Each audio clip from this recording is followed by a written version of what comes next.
సన్న బియ్యం కావచ్చు, ఇందిరమ్మ ఇల్లు కావచ్చు. తొందరలోనే హైదరాబాద్ నగరంలో కూడా 1,00,000 ఇందిరమ్మ ఇల్లు కట్టి పేదలకు అందించే కార్యక్రమాన్ని ఈనాడు చేపట్టబోతున్నాం.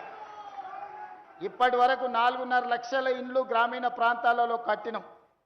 మరి పట్టణ ప్రాంతాలలో భూమి ధర బంగారానికంటే పిరమైపోయి వజ్రాల ధర వలుకుతుంది. ఇవాళ భూమి, ఇవాళ పేదోళ్ళు ఒక గజం ఏదైనా భూమి తీసుకుందామంటే జీవితకాలం కష్టపడ్డా కొనలేని పరిస్థితి ఉంది. అందుకే ఈనాడు ఏ విధంగా పట్టణ ప్రాంతంలో ఉన్న పేదలను ఆదుకోవాలని 1,00,000 ఇందిరమ్మ ఇండ్లను పట్టణ ప్రాంతంలో కట్టి పేదలకు పంచి పెట్టాలి అని ఈరోజు కార్యక్రమాన్ని తీసుకున్నాం. గృహ నిర్మాణ శాఖ మంత్రి నిరంతరం ఆ కార్యక్రమాలను పర్యవేక్షిస్తున్నాడు.